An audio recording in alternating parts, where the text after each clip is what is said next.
All right, good morning, good afternoon, good evening, wherever you're at. Hope you're having a great day. Going to go over something called what's simplifying radicals. Now, I'm going to be honest with you guys. When we talk simplifying radicals, we're talking about a concept that is not only covered, one, in geometry, big time, okay? It's covered in Algebra 2, Pre-Calc, and Calc. So this concept that you guys are going to learn today is so important for what you're going to be doing in future math classes. And I have a lot of fun with it. It's interesting, and so I hope you guys find it interesting as well. So here's what I'd like you to do. I'd like you to write down rule number 1, which is going to be this. There can be no perfect square factors underneath the radical. Okay? Again, no perfect square factors underneath the radical. Okay, now when I say the word radical, that's synonymous with the word square root. So in past years, you probably used the terminology square root. If I say radical, if I say square root, both are the same thing. So don't be confused by that. Now, one thing I do want to clarify is what is a perfect square? Ooh. Let me change this real quick. There we go. Perfect square. What is a perfect square? Let's define that. Perfect square. Okay, well, some examples of perfect squares would be 4, 16, sorry, let me go back. Let's do this in order. 4, 9, 16, 25, 36. Hopefully you're starting to catch on to the sequence here. 49, 64, 81, okay, these are a couple of the perfect squares, and they go on and on and on from there, okay? And so the question I would follow this up with if you're in class would be, okay, what do all those numbers have in common? And the answer is this. They all are comprised of two factors multiplied together that are the same number. So for a 4, we know 2 times 2 equals 4. For the 25, it's going to be 5 times 5. For, let's say, 49, it would be 7 times 7. Okay? So you have to know what a perfect square is and how it works within these radicals. Okay? Now, the other thing that I want to make sure that you have written down, and I would highlight this part because this will be huge for what we end up doing later on, is to treat all radicals like variables. Okay, treat all of them like variables. So if you would do something to a variable, which you've been working with for the last probably 2 years now, okay, part of your pre-algebra, and then a whole year of algebra, and now a half year of geometry. For the last 2 years, you know how to treat things that are variables, okay? And the question is, can you reapply those when we have radicals? And I'm really going to stress that here in a little bit. So we'll come back and revisit that, but I want to make sure you got that at the top of your paper. Now, for the homework today, any problem that we don't do in class is obviously going to be due for homework. Okay? And so I'll just get to it, and you know, if there's certain questions you have, go back and look at the video again. Slow it down. I'm sure that there's other classmates of yours that could help you out, or possibly even upperclassmen that can definitely help you out. But again, it is so important that you know how to simplify these radicals. So when I have a big number like number 2, the square root of 243, the first thing I'm going to do is I'm going to plug it into my calculator and see if it's a perfect square. Now what I mean by that is if I type in the square root of 243 and then press equals, if I don't get a whole number, then I don't have a perfect square. And if you do that, you get 15.58845, and it goes on from there. Okay? So definitely not a perfect square. So what do we do from that point? Well, I'm going to put the square root symbol down, and I'm going to start to divide by small numbers. Okay? Now, 2 does not go into 243 because it's not even. So I look at 3. Does 3 go into 243? And it does, and it goes into it 81 times. Now, as opposed to writing down the 81, I know that 9 times 9 is 81. Okay? And so I'm going to write that out. Now, if you were to multiply these three numbers together, you get 243. And anytime you have a duplicate, it will always come out as 1. So this, simplified, would be 9 radical 3. Now the follow-up question is this: how do I check my answer? Well, you can always type in the square root of 243 equals, and 9 radical 3 equals, and if they're equal, then you know you've done it correctly. If they're not, then you made a mistake somewhere, okay? Number 4 is the next one I want to look at, and I guess a question I would have to ask you first is, can I multiply x times y? Because these are not like terms the way they are. And the answer is yes, I can multiply them. I can't add them, but I can multiply them, so I get x, y there. If I were to go ahead and multiply these two together, you would get the square root of 36. Now, a lot of you right now already know what the answer is going to be, okay? But if you don't see what the answer is, the question I would ask you is, what numbers go into 36 evenly? Well, I would hope that you would be thinking 6 times 6 makes 36. So as a result, I've got a duplicate that comes out, and there's my answer for the square root of 36, okay? Now, I guess there is another situation we could put up here. I know that 9 times 4 is also 36. Got the 9 there? Got the 4? Okay. Now what's neat about this is this. If I bring the 9 out and I bring the 4 out, do I add the 9 and 4 or do I multiply the 9 and 4? Ooh, I said that wrong. Sorry. Let me reset. I can bring the 3 out because it just comes out as a 3, and I can bring the 2 out. It comes out just as a 2, just like we have up here. It comes out just as the 9. So do I add the 3 and 2 or do I multiply the 3 and 2?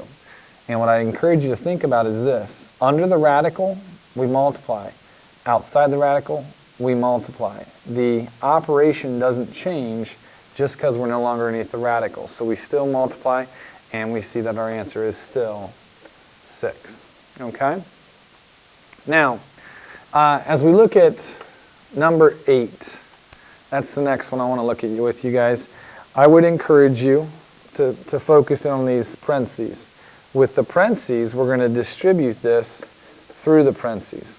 Okay? Now, you always want to take your number and multiply them together. So 5 times 4, well, that's 20. Okay? Radical 2 times radical 8 is going to give me radical 16. Just like we did up here, we multiplied those radicals together. Okay? If I take 5 times negative 2, I get negative 10. Radical 2 times radical 12, radical 24. Okay? Now, from there, I would encourage you to think, what is the square root of 16? And again, I know some of you got that right away. Some of you don't. So if we think about the numbers that go into 16 evenly, 4 times 4 is 16, so that comes out just as a 4. Again, that's being multiplied together, so we get this right here. Okay?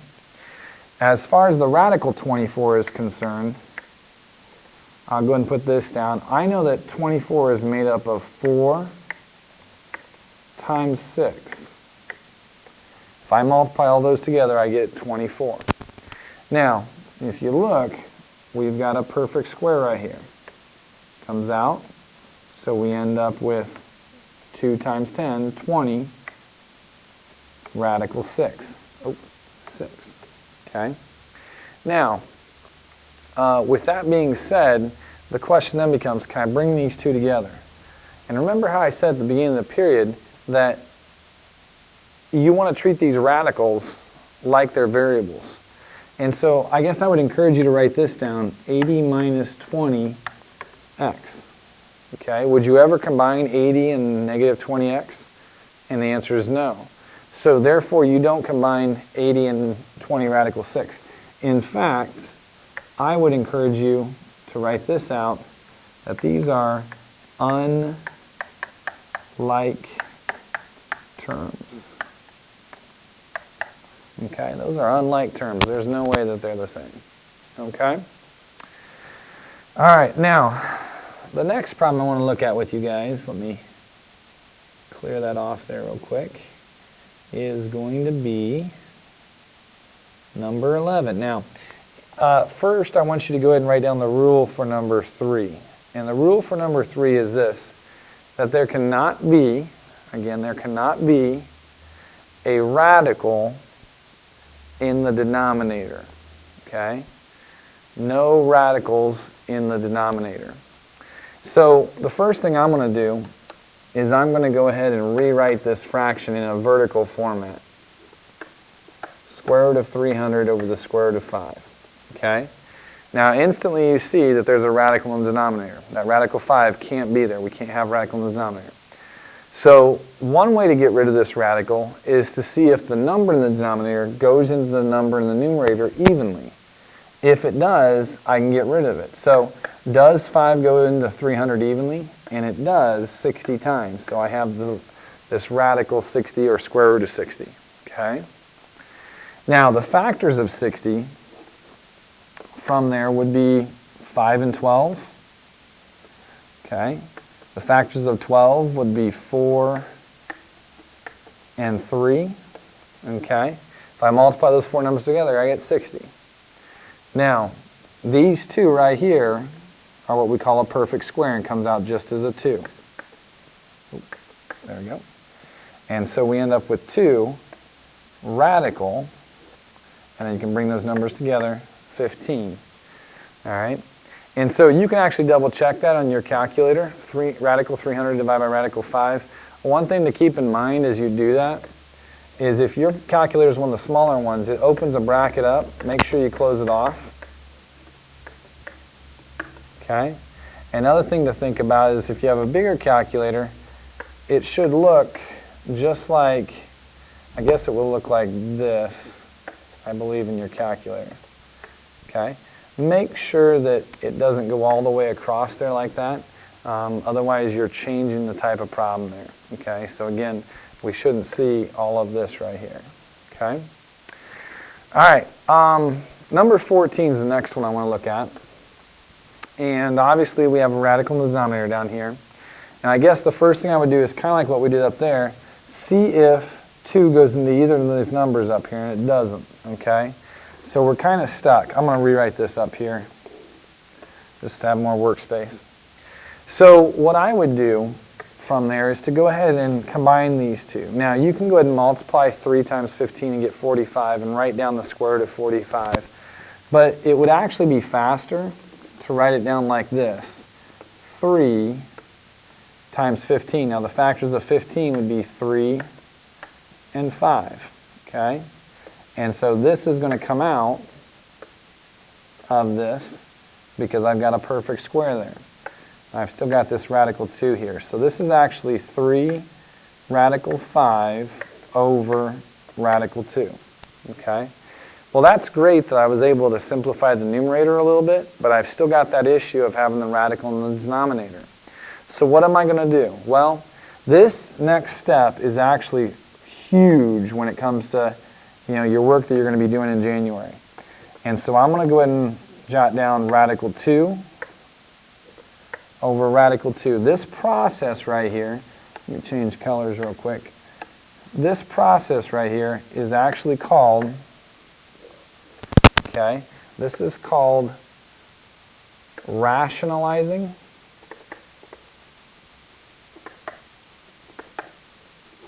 the denominator.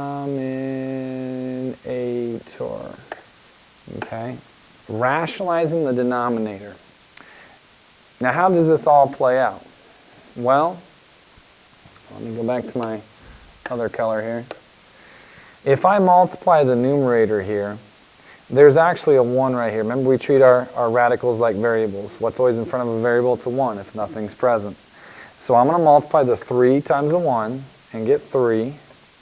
Radical 5 times radical 2 and get radical 10 over radical 2 times radical 2. Now, radical 2 times radical 2 is going to be radical 4. And what's the square root of 4? Well, most of us know it's going to be 2. Now, somewhere on your paper, I would encourage you to write this out. Radical 2 times radical 2 is 2. What if I were to do radical 7 times radical 7? 7, there you go. What would that equal? Well, that would equal 7. Okay, radical 49 becomes 7. What if I were to do radical 53 times radical 53? Well, that would be 53. Okay? What I'm trying to get you guys to understand, and it's such a simple concept, is that the product of two radicals that are of the same number ends up becoming just that number. Okay? Two ways you can think about this would be this. That times that would be this right here. And if I square root that, they cancel each other out, and we get the same answer. Okay? Another way to think about it would be if I were to combine these two without multiplying them together, we would have this, which again you can see I have a duplicate, which becomes that one number. Okay? So again, lots of options there when you want to go ahead and simplify those.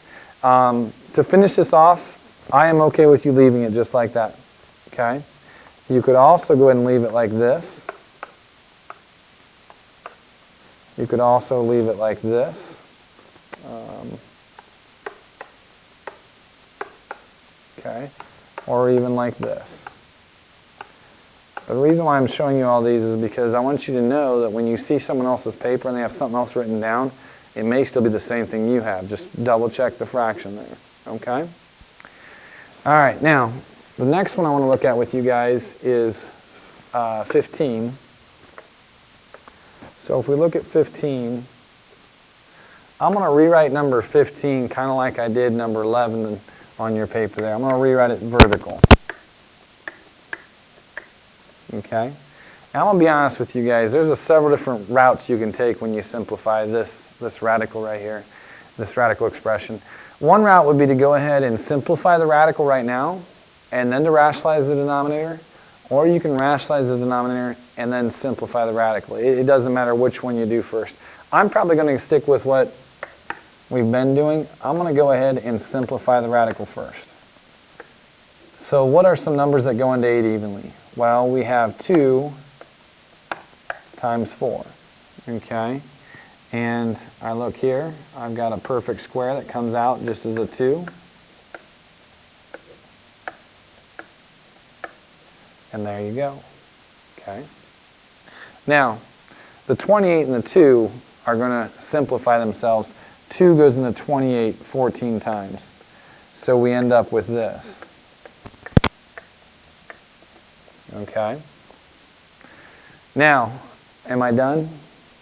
No, we're not done yet. We've got this radical down here. How do we get rid of it? Well, we're going to go ahead and rationalize that denominator by multiplying both the numerator and the denominator by radical 2. Now, what that's going to give me is 14 radical 2. Okay, those two come together. That's simple, basic. Over radical 4, which ends up being 2. Now again, I can simplify 14 over 2, and so my final answer is 7 radical 2. You don't believe me? Go back and type this into your calculator, type that into your calculator, double check it, you'll see it's the exact same thing. Okay? All right, let's go to the back page then. Looking at rule number 2. Now you might be thinking to yourself, my goodness, Mr. Couples doesn't know how to count. He went 1, 3, 2. All right, no, that's not the fact. I actually did that because I think the second rule can be a little bit more tedious, and I thought I'd put that at the very end here. So, in looking at number 18, we're going to work on this one first. Let me go back, sorry. Rule number 2 is this. There can be no fractions under the radical, okay? No fractions under the radical, and you want to write that down. So, to fully understand this, I'm going to go ahead and say, okay, here's a fraction. I'm going to change this into a fraction because I'm assuming later on we're going to add these two together, okay? And so, let's do this in parts. Let's work with the first fraction and the second fraction. The first fraction is 2 radical 75 over 1, okay? Now, we all know that 25 times 3 equals 75. And so I'll put the 3 down here. And then 25 can be broken down into 5 times 5, okay? Now I'm going to bring that perfect square out and multiply that by 2 to give me my new fraction. So 10 radical 3 over 1 is the simplified version of that right there, okay? Now for the other fraction, we have radical 3 over radical 16, okay?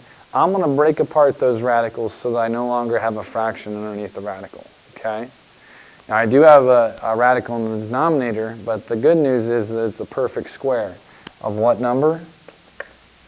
Of 4, okay? Now the key is going to be this. In order to add or subtract any fraction, we have to find a common denominator. And so between 1 and 4, what's the common denominator going to be? It's going to be 4. A lot of times you can just multiply those two.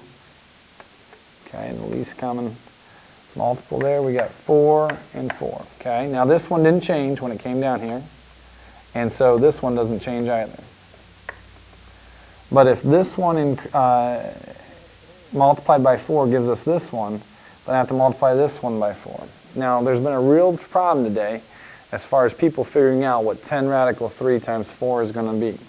And so let me write this down. If I treat 10 radical 3 like a variable, didn't mean to do that, 4 times 10x, okay? You guys all know what 4 times 10x is. What is it? It's 40x, right? If you notice, nothing happened to the x, okay? It stayed the same. So if I take 10 radical 3 times 4, then my answer is going to be 40 radical 3, okay? Treat it just like a variable. Now from here we can add these two together, but I think most people just starting out would get this problem wrong because they'd forget about that right there. What am I trying to show you guys? Radical 3, if it's a variable, has a 1 in front of it, okay? So I'm going to put a 1 right there. And if I treat this like this, 40x plus 1x, we know that's 41x. So what would 40 radical 3 plus 1 radical 3 be? It would be 41 radical 3. Okay? Now, you can write it like that. I'm completely fine with that. You could also write it like this, 10 1/4 radical 3, which is just taking 41 and dividing it by 4. Or you can write it as 10.25 radical 3. The only problem with doing that there, folks, when you put it into a decimal format is you have to be exact. That's why we use radicals and why we simplify them. If we don't have to be exact, we'd round to the nearest tenth place and move on. Okay? So we want to be as exact as possible. All right, now, I want to do 2 more with you guys, and then you guys are going to be expected to finish the rest of the worksheet here. Okay? Keep going. There we go. There we go. Okay. Again, make sure you're talking to an upperclassman or somebody if you're struggling with any of these. Talk to each other. The key is that you have this done for me for tomorrow. Okay. So the next part, I have a fraction here. Like on the last one, I'm going to break apart the radical so that I no longer have a fraction underneath the radical. Okay. Now from there, let's start to think about this. I think most of you have this down. What's radical 16 become? What's the square root of 16? It's 4. So 5 times 4 is 20 over radical 3. Okay? Now I'm going to leave a little space here for this next part. What's the square root of 9? Well, that's 3 over radical 2. Okay? Now you notice both those fractions have a radical in the denominator. We have to get rid of those. So what I'm going to do is I'm going to multiply both the numerator and the denominator by radical 3. Okay? For the other fraction, I'm going to multiply both the numerator and the denominator by radical 2 because that's what's down there. You always multiply by whatever's in the denominator there. Okay? So what does that give me? Well, that gives me 20 radical 3 over 3 Remember, radical 3 times radical 3 is radical 9, and the square root of 9 is actually 3, minus 3 radical 2 over 2. Again, radical 2 times radical 2 is radical 4, which becomes 2. Now, from there, I'm going to go ahead and figure out what my common denominator is. So, my common denominator is actually going to be 6. Okay? And since this number is twice the size of this, I can double this right here. So 40 radical 3. Since this number is 3 times the amount of this number, I can triple this. So multiplying 3 radical 2 times 3 is 9 radical 2. Okay? Now you'll notice there we have 40 radical 3 minus 9 radical 2. Those are not like terms. They are unlike. They don't have the same number underneath the radical, so I cannot combine them. So what I can do is I can write it like this, 40 radical 3. If I can do that. Hello?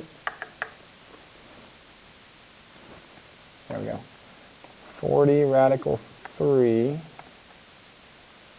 The pen's having a little hard time here at the bottom of the board. Minus 9 radical 2 over 6. Okay? That would be acceptable to me. You can leave it just like that. You could also go ahead and do this. I know that 6 goes into 40 6 2/3 times. So I can put down 6 2/3 radical 3 minus 6 goes into 9 1.5 times. 1 1/2 radical 2. That would be acceptable to me as well. Okay, I don't really have a preference with that. I just want to know you can get to that point. That's the key for me. Okay. All right. Whew. You know, you may have to watch some of this over again because that's a lot of sweet math right there. That's some intense math. I love that stuff. All right, last one. Going to talk through this one with you guys. And here's the deal. You got a fraction out here, right? So I need to make these into fractions as well. So I'm going to put this over 1 and over 1. Okay? Now, if I try to simplify radical 10, what are the factors of radical 10 or of 10?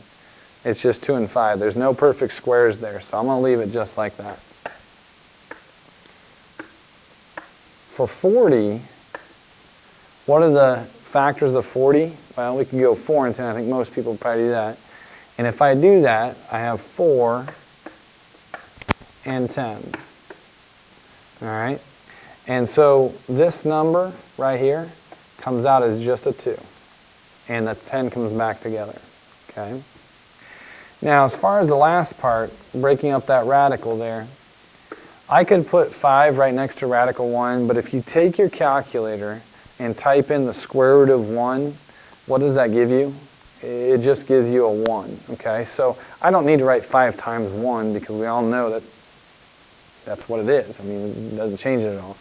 So I'm going to go over here and I'm going to put down the square root of radical 10, or square root of 10. Now, let me just simplify this. This has nothing to be simplified. So 8 radical 10 over 1, we're good to go. Oh, let me rewrite that.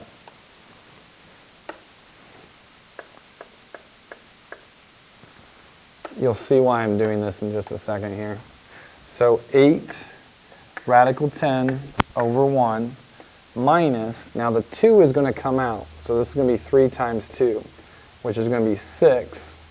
And this is going to be radical 10 over 1. Okay? And then the last part, you'll notice here we've got this radical in the denominator.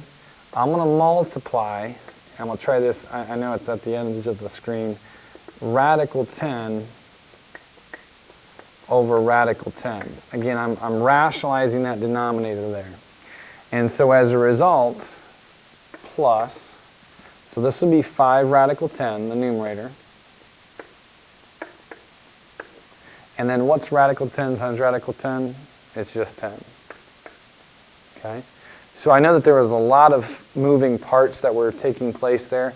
If you have questions, go back and watch that again. I think that might be a good idea if you didn't catch all that. So the next question we have to ask ourselves is, what's the common denominator between these 3 on the bottom? And the answer is going to be 10. So if I multiply this one by 10, and I multiply my numerator by 10, 8 radical 10 becomes 80 radical 10. If I multiply my denominator by 10 here, my numerator becomes 60 radical 10. Okay? So again, you see why I left a little space there. I wanted to just do that quick and easy. Now, to finish this off, if I take 80x minus 60x, that's 20x, plus 5x, that'd be 25x. It's the same thing that's going to happen here with the radical 10. So 80 radical 10 minus 60 radical 10, that's 20 radical 10, plus 5 radical 10, that's 25 radical 10. Okay? Over, now all the denominators are 10, so I'm going to put it over 10. Okay? So if I go ahead and reduce the 25 tenths, that fraction right there, you could go ahead and put it as 5 radical 10 over 2. You could put it as 5 over 2 radical 10. Sorry, my head's getting in the way of the light. The shadow's kind of bothering me. I can't see my bottom of my board. 5 over 2 is 2.5, so you could put down 2.5 radical 10. All those would be acceptable then. Okay? All right, well, we come to the end. You have, what does that leave you? 9, I think we did 9 there, is that right? Anyways, you got the rest of the problems to finish up for tomorrow. I realize that some of those on the back are going to be a little bit difficult, but I want you to give me your best effort. And I want you seeking people out. If you don't know the answers, go find them, okay? Don't come tomorrow and whine and complain, oh, it's so hard, I don't know what I'm doing. You know, well, figure it out, okay? You're going to be in college someday, and people are going to not fully teach everything, and so you got to figure some things out on your own. So good luck to you guys. This is the only homework for tonight, and I will see you tomorrow. Have a good night.